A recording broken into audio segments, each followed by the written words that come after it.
Are you real? What's the big deal about Jesus? Why do I feel so empty? Isn't the Bible just an old fairy tale? What is the meaning of life? What happens after this life? After all I've done, do you still love me? God, can you hear me?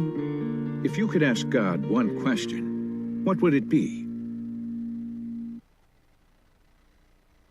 Good evening and welcome to the One Question live event. My name is Clint Davison. I'm one of the ministers here at the Linder Road Church of Christ in Meridian, Idaho. We have over the last several weeks posed the question to our community, if you could ask God one question, what would it be? We've asked through social media. We've asked with billboards in our community. We have sent out postcards in the mail. We have bumper stickers. We've just interacted with our friends and neighbors. And we have received several responses, and we're excited to share those responses with you this evening. We have many people here in the building with us tonight in our live audience. We very much appreciate you all being here with us tonight. But we also assume that we have many people watching online, and we're very excited that you're taking the time out of your evening to have your questions answered. This is our second of 4 nights, our second session tonight. And what our objective is over these sessions is to answer your questions.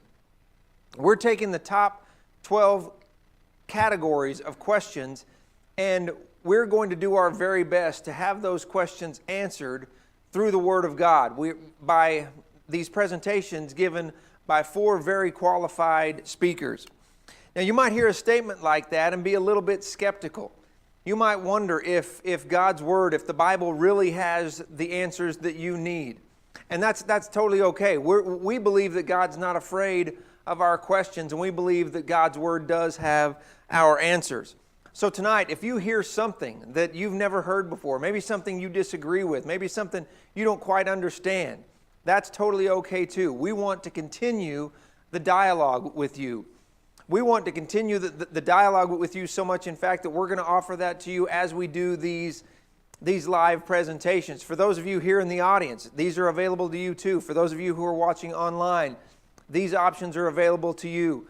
We want to give you these 4 different ways. Number one, if you're a Twitter user, you can follow us on Twitter at One Question Idaho. That's the number 1 Question Idaho, or you can search using hashtag One Question. You can also continue to pose your questions on the website, onequestion.net. If you're watching right now on Facebook Live, you can ask your question in the comments section, and we'll field your questions that way.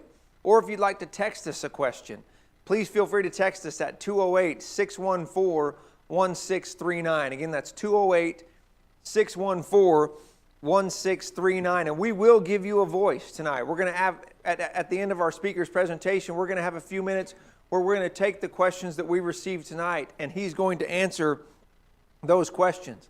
So if during the presentation tonight you hear something that sparks your interest or something that raises another question, please feel free to contact us through any of these ways and give us the opportunity to answer that question. And again, thank you so much for spending your time with us this evening. Thank you so much on behalf of the Linder Road Church of Christ and OneQuestion.net for taking the time to be here with us. I want to invite you now to watch this video clip as we begin to answer your questions. Why do bad things happen to good people? Why do good things happen to bad people? Why did I lose my only brother? Why did I lose my sister? My brother at such a young age. Is heaven real? If God is a loving God, If God is a loving God, why is there a hell? why is there a hell? Why is there a hell? If God is a loving God, If God is a loving God, if God is a loving God, why do we suffer? Why do I suffer? why do I suffer? Why do I continue to struggle with jealousy? Why do I continue to struggle with transparency? Welcome to One Question Live event. We're so glad that you are here this evening with us. Obviously, we're having a little bit of technical difficulty, but we'll just continue on here. We're glad that you're here, whether you are sitting in the audience right now or whether you're at home, watching with your iPhone or your iPad or even your computer, we're just really glad that you are here. My name is Richard Sutton, and I'm one of the ministers for the Linder Road Church of Christ here in Meridian, Idaho. We are sponsoring this live event, and we're just glad that you are really here with us. On stage with me this evening here is Dr. Ralph Gilmore. Ralph, good having you with us this evening. Thank you very much. So how you liking Idaho so far? I like it. Yeah, Idaho's a pretty nice place to live. We're just really glad that you are here. Dr. Gilmore is a professor of Bible as well as philosophy at Freed-Hardeman College in Henderson, Tennessee. So, Dr. Gilmore, how long have you been working with the university there? 37 years. 37 years. That's a long time to be working. You're working mostly with young people, of course. Yes, I love it. What is it that you like or love the most about working with young people? Well, I love the fact that they want to do something, that they want to do good. I like their benevolent attitude. I like their willingness to be inquisitors. I like that very much. And by the way, I need to throw this in there. Even though our typical undergraduate population would be 18 to 22, we do have graduate programs, and we involve some guys that are not necessarily conventional college students. I love working with them as well. That's the great thing about going to a college or in life itself, whether you are a young person that's in kind of a transitional period in their life, you have questions about life. Well, life is just a series of transitions. Whether you're young or old, you're constantly transitioning, you're constantly having questions about life. What we have found here at Linder Road, as we have been asking this, doing this one question net and live event kind of thing, is we began asking about a month and a half ago our community this question. And the question was, if you could ask God any one question, what would that be? And man, we started having lots of questions come in at us. And we figured that we'd get a lot of questions, but what we had to do is we had to take the questions at the top of the list, and then categorize them. And we categorized them into 12 areas. And at the very top of the list, the number one question that was asked by our community was this: why does God allow suffering? And it came at us in a lot of different kinds of ways. One said, why did my mom die? Another said, why did my child die? Why did my child get cancer? One question was, why does God allow pain on earth in terms of disease and war? People really are interested in this thing called suffering. So when you think about that, why do you suppose that is? I mean, why would you think that's at the top of the list for suffering? Closest to the heart. Those things that contact our value system also cause us problems with trying to figure out exactly what happened. Those things are just close to our heart. Those are the ones. It's like if you have children and grandchildren, you don't have any problems understanding what I'm talking about. And even if you don't have any problems understanding it, because it's just one of those things that affects every household. So, well, listen, I'm really looking forward to hearing what you have to say. I know you kind of talked about it a little bit in the last session, and you're going to go a little bit deeper into the session this session on suffering. And so, do we have a video on that? Well, we're going to watch a short video, and after that, then you'll be up here, and we'll be ready to hear what you have to say to us. A question for you. Why must the innocent suffer? Like kids. Why do kids get cancer? Why are there so many kids who are the victims of abuse? Why are there so many, for lack of a better word, terrible parents? Ones who abuse their kids, starve them, or neglect them, while thousands of loving couples would do anything just for one pregnancy to go smoothly, or even to have one pregnancy test come back positive. Why must the innocent suffer?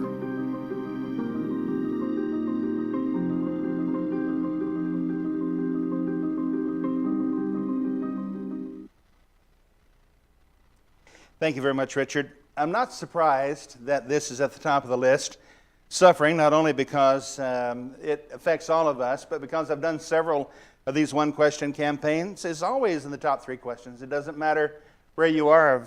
I've done this in Dallas and in Frankfort, Kentucky, and in Fresno, California, and several other places. It's always at the top of the list. So we're not talking about something that's unusual here, although the beautiful state of Idaho is very unique in a lot of different ways. The very fact that you're interested in suffering is not unique because it's close to the heart of so many of us. Now, I hope I didn't promise too much, but we're going to be talking about why do innocent children suffer and why do bad things happen to good people in this particular hour, and hopefully kind of closing the loop on some of the things we've been talking about. Although, do remember that whenever I try to give you some head answers on some of this stuff, it doesn't mean I always understand it with my heart. I'm a guy, and my wife, for instance, if I'm going somewhere like some beautiful place like this, I'll go home and I'll say, "Hey, babe, how you doing?" And she say, "How'd it go?" And I'll say, "Fine." Okay, now that's a perfectly good answer for a guy. Okay, so it's fine. All right, I don't need details. I don't need to give details. I just say, "Fine." But she said, "No, you need to tell me some." Okay, she wants details. All right, and that's the way she's been since I married her, and I did it anyway.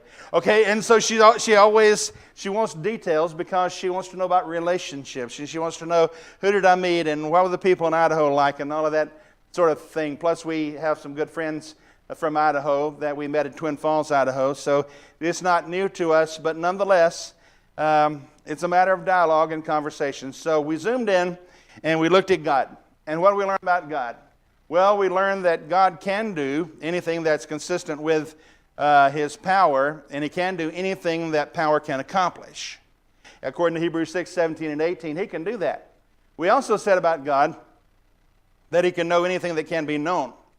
But I want you to remember also that we said that there's something about being in an environment that challenges you that makes you grow one way or the other. It makes you grow stronger, it makes you grow weaker, but one way or the other, you're not the same. It kind of removes the opportunity of neutrality because now you're in a place, I've noticed already that a lot of people exercise in Idaho. I've seen a lot of people running, none of them smiling. Okay, but I see a lot of them running, and of course being outdoors is very important to you guys. Also, I've heard a few you bets. I miss that down south where I'm from because we don't get you bet a lot, and up here I get a lot of you bets, and I'm liking that. And when somebody says, "Hey, how you doing? Thanks for letting me come," you bet. Okay, so I like that. That's a good thing. It brings back good memories. All right, but zooming in, it's about us, you know, and why does God allow this, et cetera, et cetera. Well, I'm going to try to look at the entire picture now and zoom out some as we think about why God wants us to be here. Our president, who is David Shannon, I think that he might have been here last year, he told me how wonderful this congregation was, and I have found what he says to be true. So I'm thankful that we have a chance to come. I just regret that we don't have longer to be here because this is the week before finals, and their finals are next week, so for some odd reason they're going to be looking for some final exams. All right, when you zoom out, what do you see? God's glory is eternal. When you zoom in, what do you see? You see a lot of suffering. Now here's the way. Okay, here's a random factoid. There was a time at Freed Hardman where our missionary in residence, C.W. Bradley, his office was right across from mine. You may not know him, but he's one of the two people who did Elvis's funeral. Okay, and one of the things that you might not know about Elvis is that he had a Bible study set up with some people in the Churches of Christ, and his stepmother actually became a member of the Obey the Gospel, but Elvis would set up an occasion and never would do it. So I trusted Brother Bradley for his wisdom, and I was asked to speak at a youth rally. That's back when I was a lot younger, and it was before AARP. I'm AARP now. I didn't like it when they first started sending me stuff, but now I'm just kind of saying, "Hey, give me the discount, wipe the slobber off my chin." Okay, so I'm kind of thinking I'm okay with being AARP. All right, so I said to him when I was younger, I said, "Brother Bradley, I've received this thing about, you know, young people growing spiritually, and that's not one of the typical things that you speak about. You know, when you go, Rob, speak at a youth rally, it's sex, drugs, and rock and roll, that kind of stuff that you're supposed to preach about." And so I couldn't figure out, well, exactly, you know, what am I going to do about this spirituality thing? He said, "Have you considered 2 Corinthians chapter 4? And because of him, I fell in love with this passage. Because these momentary afflictions that we have, regardless if you have something chronic, and I mean you have to deal with it every day. Whatever it is that you have to deal with it, these are but light momentary afflictions. Remember, this is the guy who mentions all the things that happened to him in 2 Corinthians chapter 12. Paul been through a lot of persecution. These light momentary afflictions which are for a moment, work for you a far more exceeding and eternal weight of glory in the heavens. And then he goes on to say that we are here not because of the things that we see, but because of the things that we don't see. So when you zoom out, what do you see? You see God's glory. You see, well done, good and faithful servant. You've been faithful over a few things. I'll make you rule over many things. You see, come into the joys of my Lord. You see the opportunity to be with Jesus. And so when you zoom out, heaven will surely be worth it all. But we have some other things to talk about first. So let's talk about people. Yeah, here we are. And let's talk about the fact, is there a way that God could have made people so that there would not have been suffering? Well, God's got to grow you. Some of you have already planted your garden for this year. God's got to grow you in the same way that you have to nourish and till the soil and fertilize whatever it is that you want to have in your garden. It's going to take work, unless you go buy it in plastic at the grocery store. But it's going to take work because there's no way to easily do this. So God's got to grow us. Now, how does He grow us? Well, one way that He grows us is that He puts us in an environment that is very challenging. Therefore, God is perfect and you and I are free. We've talked about this idea of being being centers of freedom, but let's see what that actually means. To be a human being is to be a responsible free agent, i.e., humans can make different moral decisions than those in fact that they do make. That means that's the basis of responsibility. Okay, if I am facing this decision or this decision, am I responsible? Well, if I'm not responsible, I must be made to make one choice or the other. But if I am responsible, then I could choose this, or I could respond differently and choose this. Responsibility. So if there's no freedom of choice, there's no responsibility. I don't know if you have dogs or cats. We have a dog at home. My wife has been a cat lover all these years, and now she's got a dog. Okay, and so he's okay, and you know what you say, I'm not letting that dog on my bed, and there he is sleeping right between us. Okay, and so he's a Maltese and zoo. Okay, so he's a pretty cool little dog, and I like him a lot. But the point is that he's not responsible for moral choices. Now, he will know whether or not he disappoints you or whether or not you have done something that he likes. He can tell that by the tone of your voice. But he will not commit suicide because he has failed you. He will not do that. Why? Because he does not have that ability to think through moral issues like that, but you and I do. Matter of fact, there's a part of our brain that actually is activated, according to PET imaging in the medical profession. Whenever a person thinks descriptively, it's like saying, well, the cushion is blue and the wood is brown. That's description. When I start thinking prescriptively, it means that I'm saying, oh, wow, don't kill me with that chair. Or don't grind it up into dust and make me eat it. Don't do something that will hurt me with this chair. That's called prescription. And there's a part of your brain that's activated when you think prescriptive thoughts as opposed to descriptive thoughts. And there it is, the same deal. You can choose. As William Glasser would say in his reality therapy, you choose one way or the other. You need to make the choice, and then you need to understand that the consequences of the choice are also yours because they come along with the choice itself. And as long as we make our children exempt from these choices, we don't help them to grow up. But whenever they not only make the choice, but then they actually have to clean up the spilled milk, or they have to do something to fix whatever it was that they broke, then you are helping them to learn that consequences come with decisions, and you're helping them to grow up in a better way. Therefore, to be a human being means that I have this, unless there are controlling constraints. Now that is, it's kind of the plane, and I'm trying to get all regulated here. Okay, so I'm talking about my sinuses. I've never been regulated otherwise. All right, so when we talk about the absence of controlling constraints, let me just say this. What does that mean? Well, somebody could be holding a gun to your head, and then if you make a decision, or they'll also say, I'm going to kill you, or I'm going to kill your mother and your father, or your children, or your wife, whatever, well, that's a controlling constraint. But in the event that there's not a controlling constraint, that's your choice. You chose that. As my mother would say, you made your bed, lie in it. Did your mother say that? Okay, all right, you did this. You made that choice for yourself, and so you have this wonderful two-edged sword. It's a great thing as long as if things are going well. Then when you start making a series of bad choices and then the consequences are building up on you, then it's another matter.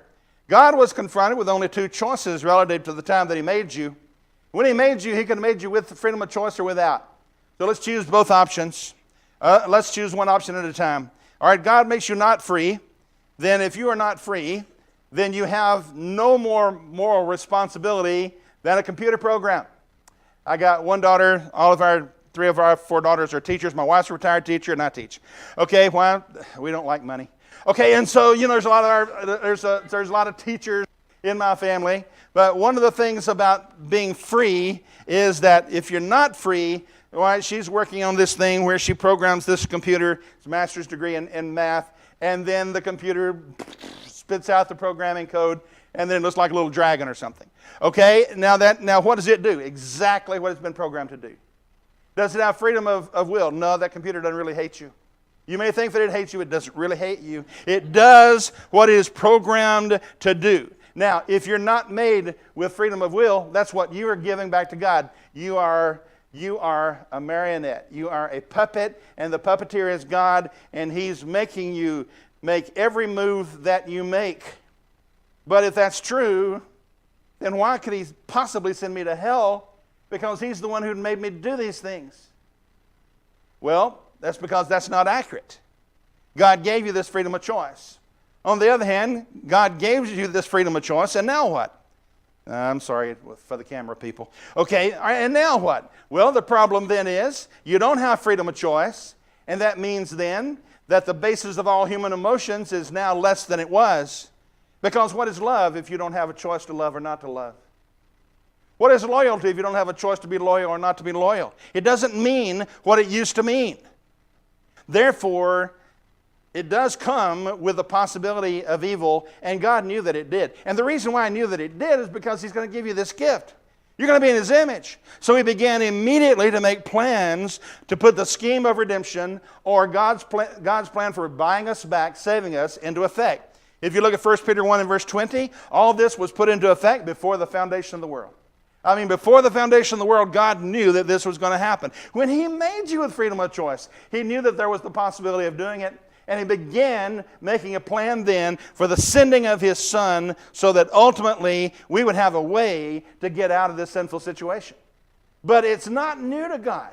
According to Ephesians 3 and verse 10, it is the manifold wisdom of God. The church was in the manifold wisdom of God before He ever created us. Well, maybe some would say, well, okay, so you have freedom of choice. But what I want is a guarantee. Sorry. Impossible. Those are logically impossible. The word guarantee does not come with freedom of choice. It does not come. That's why you say vows that indicate that there's something that you are involved in making a choice here. We have this woman to be your lawful wedded wife, to live together to God's ordinance concerning marriage, and promise to love her, comfort her, honor, and keep her in sickness and health, and forsake you. All others, give yourself only to her so long as you both shall live. Now that is your will. You said that. You promised that. And you probably did it before other witnesses. And therefore, were you serious about this? And if you're not serious about it, does it have anything to say about your integrity or lack thereof? Because somehow or another, today's kids seem to think that being married a long time is just an easy deal. My wife and I have been married 46 years. 44 of them were happy. Those first 2 are really rough. Okay, and so we've been married for a long time. I think the last time we probably agreed is when we both said, I do. Okay, that was about it. We've disagreed a lot since then and love each other more now than we ever have. But when I'm thinking about this, is there any such thing as a guarantee that a free being will always make free choices? Nope. That's like the blue people of Avatar. That is imagination. There is no such thing as a guarantee if indeed you are free. So, what do we want to say now about evil? Why is there evil in the world? Why is there suffering in the world? Sometimes we confuse what we think is evil with something that's really not evil, and vice versa. Like when we had the car wreck last Wednesday, and so my wife was, had a seatbelt across here, and she's pretty bruised. That's one reason I wouldn't even think about her coming to, was because of the bruising of the car accident. But one of the things that we can think of is, well, is it evil that we had a car accident? Or what if it had been worse? Then what would the situation be? Listen, I said to her while she was in the front seat as we were waiting for the fire department to come and the police and half the town. Okay, and so I said to her, look, people are people and things are things. Besides that, it was a rental. But people are people and things are things. So if you can get that right, you've got a lot going for you right there. When people mess up, it's when they confuse that things are people and people are things. So if we can get that straight, then we understand that a car wreck in and of itself is not necessarily an evil thing unless it turns me away from God. In which case, it still wouldn't inherently be evil, but it would be one of those tools that would help me to get away from God because I would blame God for it the rest of my life. I'm thinking of a couple now who continue to blame God after 30 years because their teenage son died in a car wreck. Well, he was in a car with other boys. Boys have way too much testosterone. He was sitting on the back of a convertible with the top down. He was sitting on the top, no seatbelt, no nothing, go off the road, hit a tree, and he's dead. Do I want him to be dead? Absolutely not. But what they've not come to terms with is that their son made poor choices. And if you make poor choices, then what do you expect God to do to step in all the time and make sure that our poor choices are going to turn out good for us? So here's something that a lot of people maybe have not heard. The only thing that's really, that's only sinful. Okay, now this thing right here, it could or could not be used for a good purpose. It could be used for a good purpose if it advances slides. It could be used for a bad purpose if I try to drive it into your neck. Okay, so this thing right here could be an instrument of good. It could be an instrument of bad, but in and of itself it's neither good or bad. It's neutral, morally speaking. It does not have any moral value. But what you do with it might have moral value. Therefore, if something bad happens to you and you go running away from God, wow, that could be instrumentally bad. Something bad happens to you and you go running toward God, Romans 5 and verse 5, because your perseverance, your sufferings lead to perseverance, and perseverance leads to hope, etc. Okay, it's possible that it can make you turn toward God. So when I'm thinking about intrinsic evil, I mean something that is so evil that it's going to interfere with your relationship with God every time. You see, a car wreck may or may not do it. A tsunami may or may not do it. An earthquake may or may not do it. A hurricane may or may not do it. Even sickness in the hospital may or may not do it. I've learned as a preacher, do not predict how people are going to be in the hospital once they know that they're dying. Because sometimes it's not a good visit, and sometimes they wind up encouraging you. Because they've come to terms with their own death, and they're thinking, please don't be sorry for me, I'm ready. And then there you are feeling like a slug because you dreaded that opportunity to go visit them, and you visited them and received more from the visit than they did. So what's going to happen? What are you going to do with it? Maybe 90% of life maybe 90% of life is how you respond to the other 10%. Maybe that's what it is. There are a lot of bad things that can happen to you, so how do you respond to it? So, the only intrinsic evil is sin. It is not any natural catastrophe. It is not whatever side of the issue you happen to be on global warming.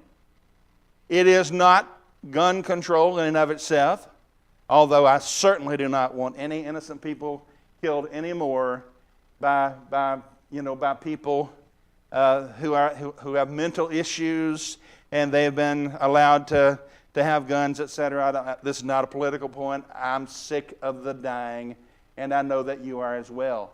But the point is not those things as much as it is sin. Sin is the point. Because sin will change your relationship with God 100 times out of 100. Isaiah 59, verses 1 and 2.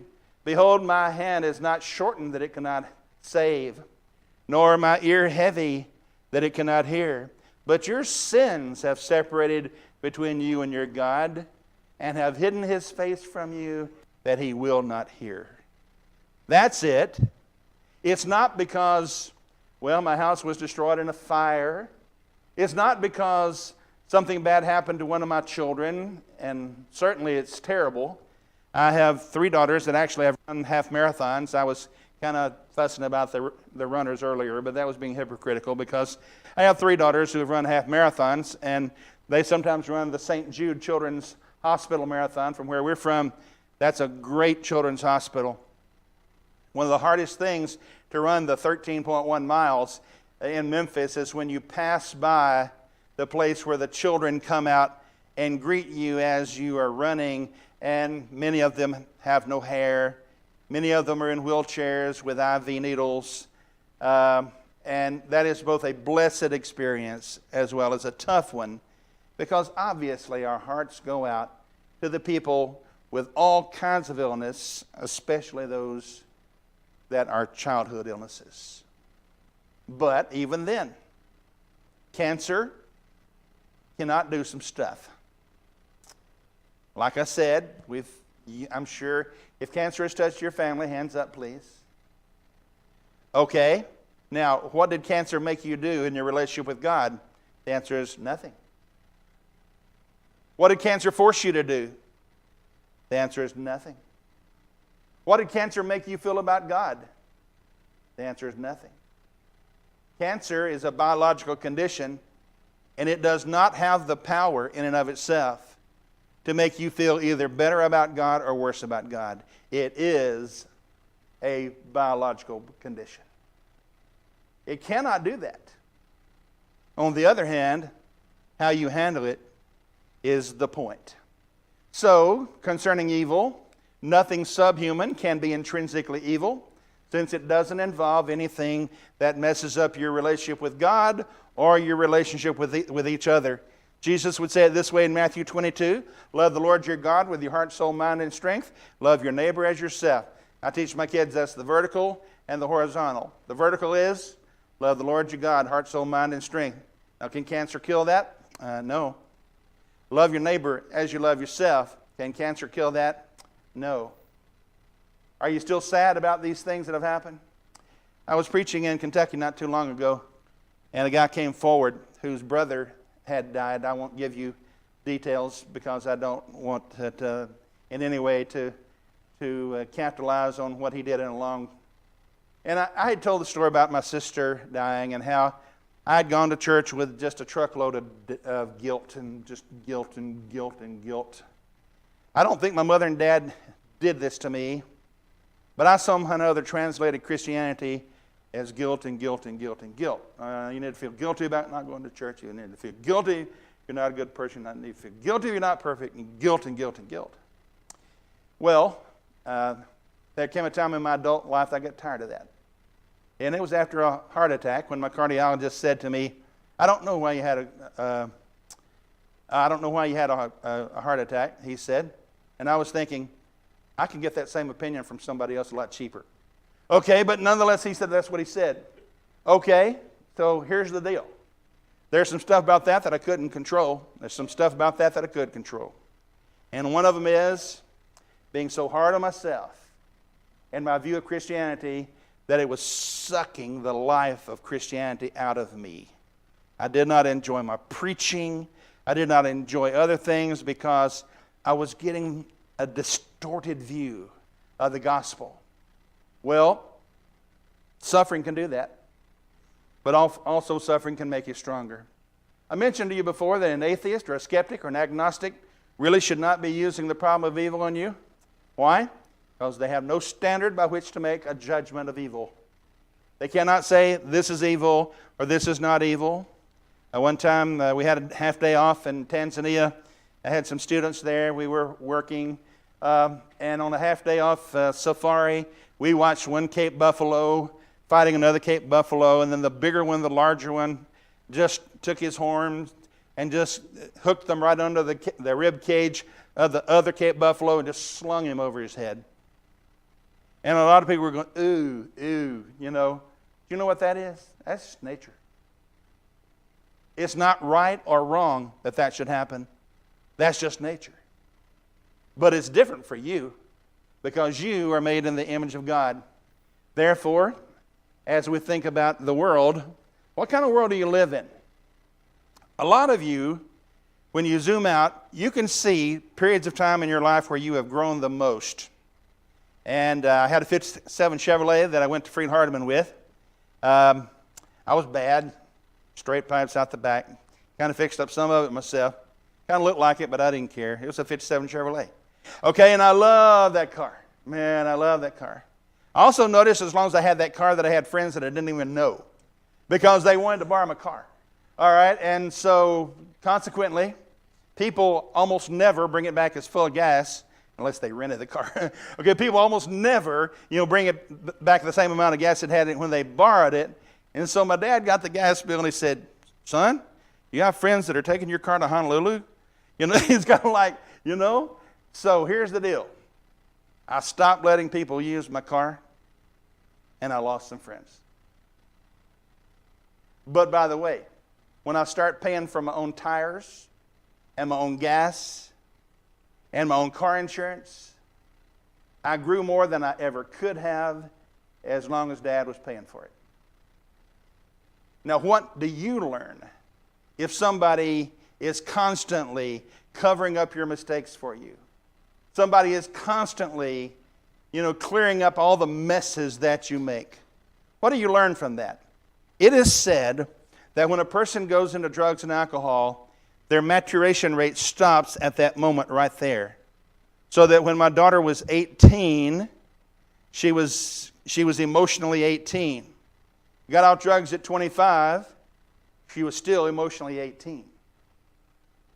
Because she didn't grow during that time because she was depending on other people like mom and dad to enable her to do things that we really thought, well, this will be the last time, or this will be the last time, or this will be the last time. You know in your heart that this world is made as a place for spiritual maturation. It is made for that purpose. You have a probationary period, and you do not know how long it is. Maybe that's one reason why Jesus did not even know how long his period was here on earth, or when he would return in Matthew 24 and verse 36. Because that might have influenced somehow or another the fact that at the time that he said, nobody knows when I'll return, not even the angels, only the Father in heaven. Well, as far as you and I are concerned, this world can be it can be a devastating place. There's a lot of unhappiness and sickness and other things here. But I want you to understand, why did God make it? Do not judge. I haven't seen the movie yet, but I have a couple of kids who've seen the latest Marvel, Infinity Wars or whatever it is. I've not seen it, but apparently others have because it's had the largest opening weekend of any movie ever. Well, some of that money was not ours because we haven't seen it yet. But then on the other hand, if you want to judge that movie against a chick flick. Now, I got daughters, and so I know, what a chick flick is? That's a weepy movie that you go to, and at some point you're going to be crying. Okay, like The Notebook or The Horse Whisperer. I would rather see some movie where the horse gets blown up. Okay, I'm just kidding. I'm just kidding. But can you judge one genre of movie for another genre of movie unless you understand what the purpose of this genre of movie is? In the same way, can you judge this world? If you think this world is a hedonistic paradise, well, of course you're going to hate it because it is a hedonistic paradise. But on the other hand, if you consider what this world is really made for, and that is a place for you and I to develop spiritually, then what we learn from this is, look at what this world is for. It will meet our physical needs. It does allow you to have a reasonable degree of freedom.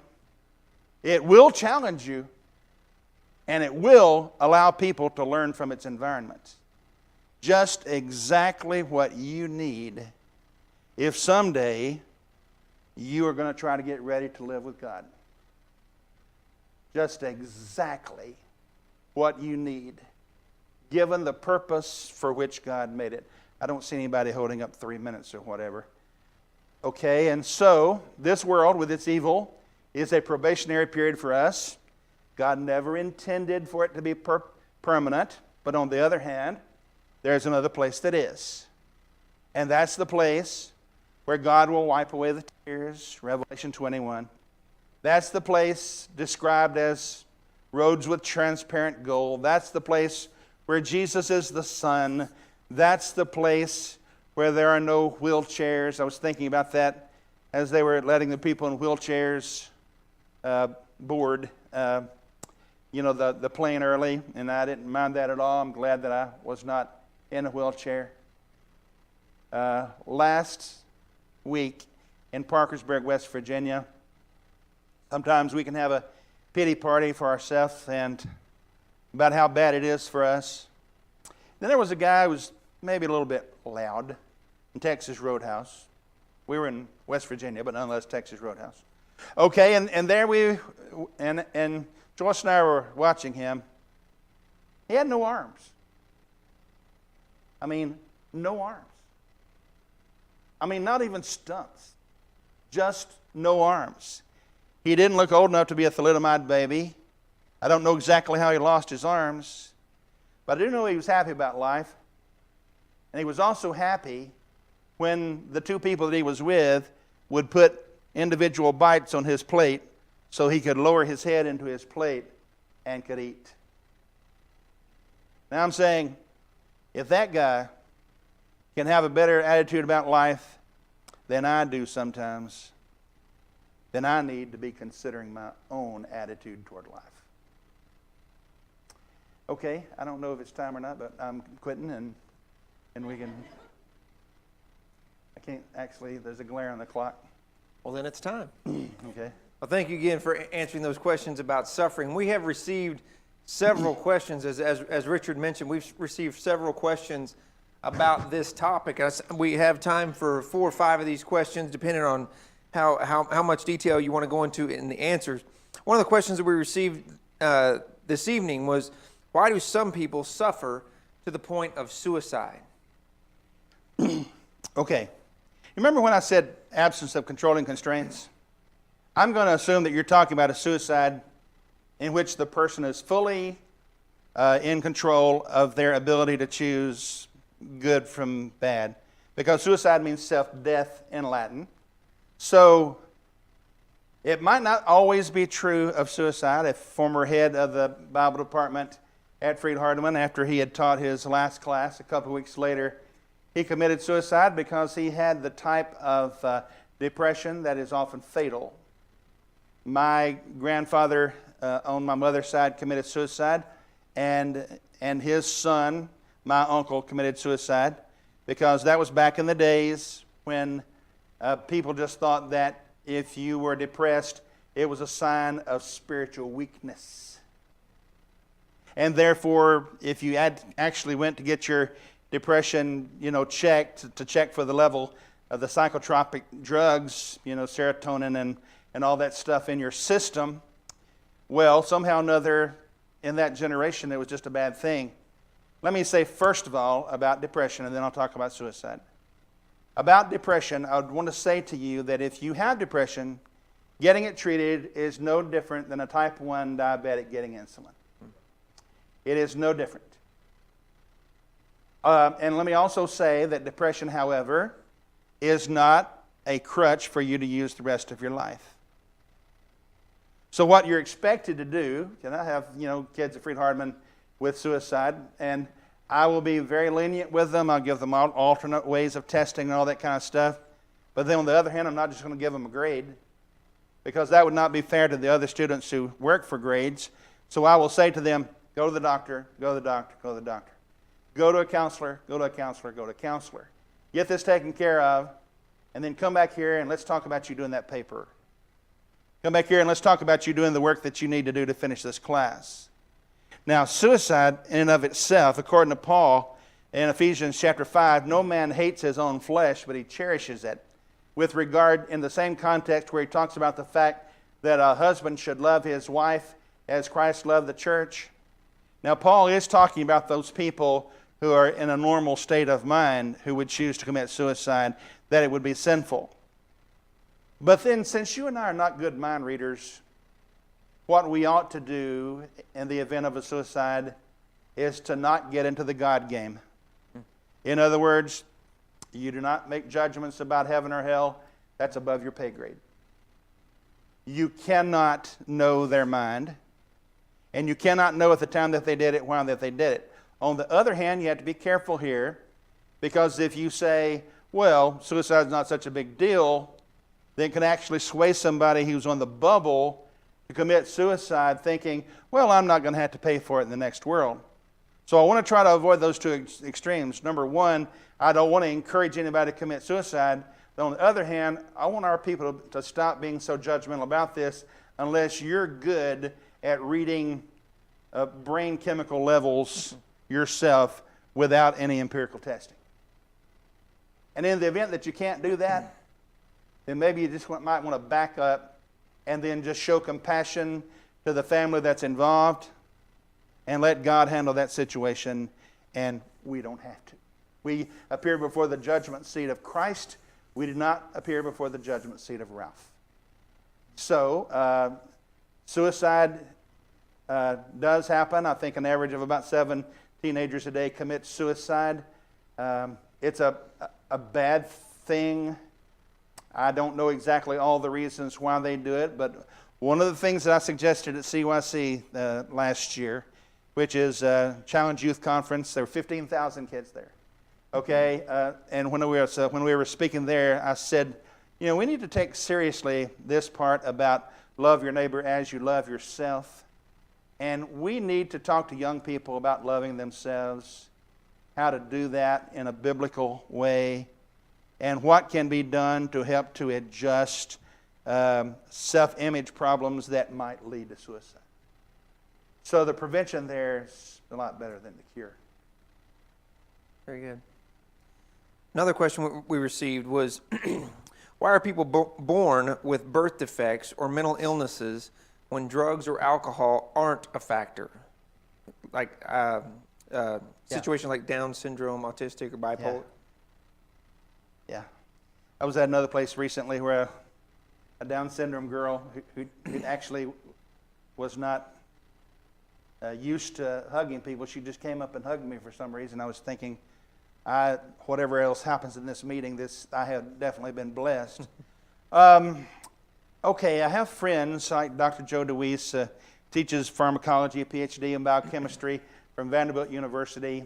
He kind of thinks that a lot of this genetic buildup stuff began to happen after the fall, and it's one of the results of the fall. I would be careful to take it as an exclusive reason as to why they're mutations, because I think any time that you get together genetics, that there are going to be possible iterations, which is, you know, things that are repeated, etc. And therefore I wouldn't say that it was necessarily all the result of the fall, but I think that some of it could be. Sure. Another thing that I'd like to say about this is that let's say that we could right now fix all of the heart attacks so that nobody ever died of a heart attack. Well, what about cancer? Well, what if I fix all the cancers and the heart attacks so that nobody dies of that? Well, then what about something else that's lethal? In other words, are you ever going to make it to where this is a permanent place for us with human genetics? And the answer is no. There will always be mutations there. Now, also because of Dr. Joe DeWeese, I now know that through the ENCODE project, which is the Encyclopedia of DNA Information, it was a government thing that started about 2004. They have discovered that in genetics, they're no longer using the expression junk DNA. Because it used to be thought that maybe about 5% of your DNA determined everything, and then the other 95% or so was junk. It wasn't necessary. Well, now that number has dropped to about 20%. And the more we know about DNA, I'm going to predict the lower that number is going to be. I would just stop using junk DNA because God knew what He was doing with the DNA. And I think that even if you could fix every problem that resulted in death, you're not going to chase them all down. And even in the days of Methuselah, 969 years old, he still died. Even at the age of Adam, 900, he still died. This is a lethal environment in which we live, and the only way out of here is to die. Therefore, would I encourage medical technology to keep on trying to learn more and more? Yes, of course, obviously.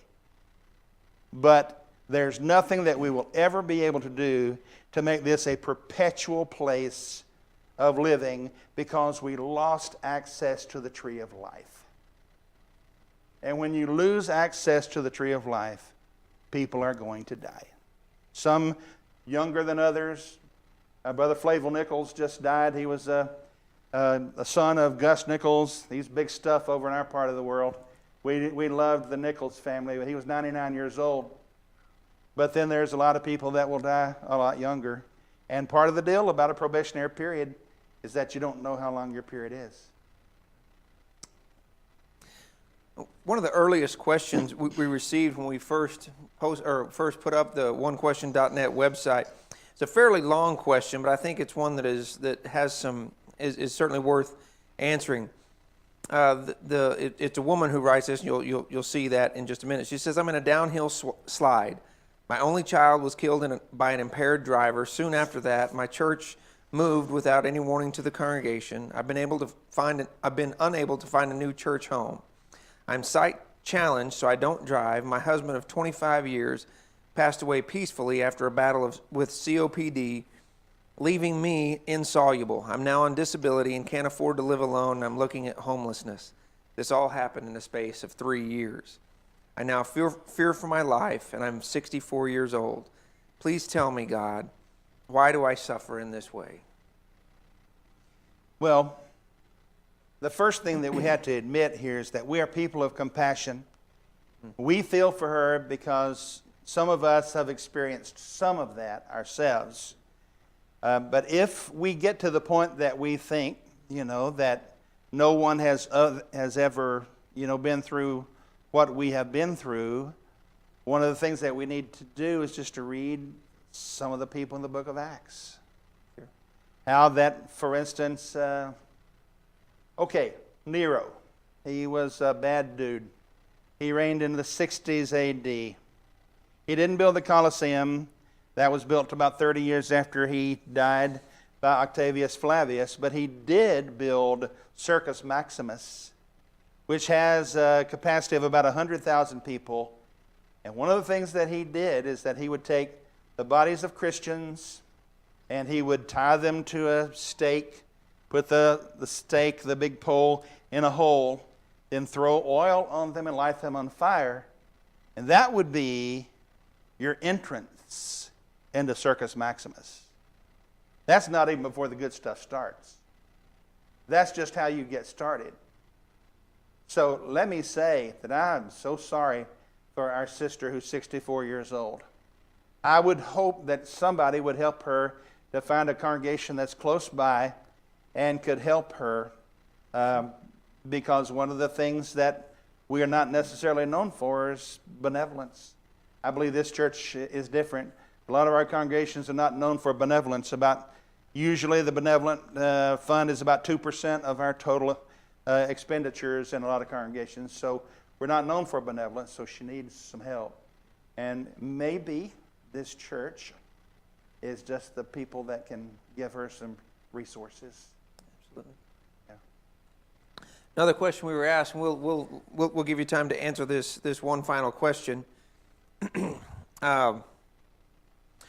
This question was asked: how can I help my daughter who was rejected by fellow family members? Well, have you heard of TMI before?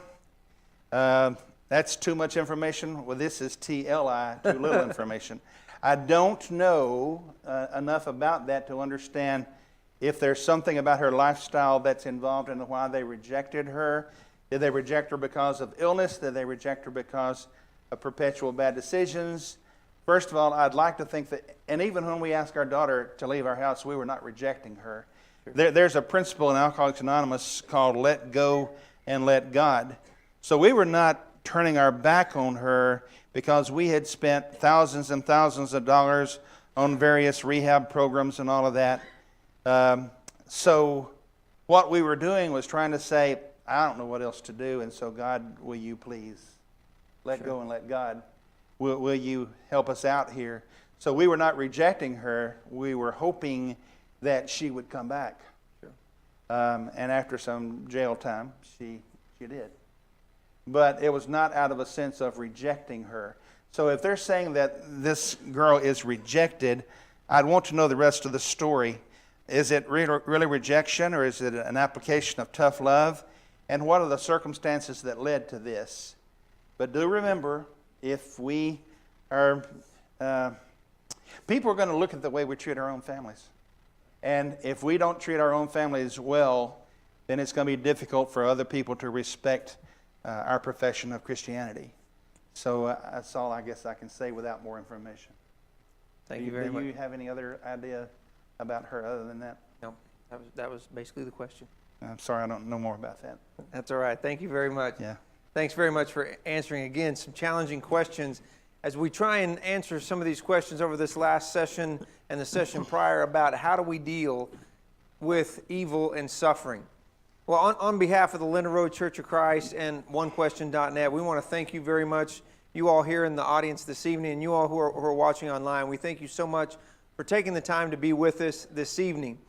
We're going to take about a 30-minute break right now, and then we'll be back live streaming again as Dr. Gilmore will be back to answer some challenging questions about sexuality. And again, we just want to also remind you that this session, all these sessions over the last night and for the next 3 nights will be available on OneQuestion.net and on our One Question YouTube channel for you to share, for you to make comments on, for you to continue to ask your questions if there are questions that continue to come up. We just want these to be available because we understand that there are many people in the world around us that have some challenging questions. And we want these videos to continue to be available for you and for your families and for you watching to continue to allow God's Word to answer your questions. So again, please be back with us in 30 minutes as we continue to answer your questions.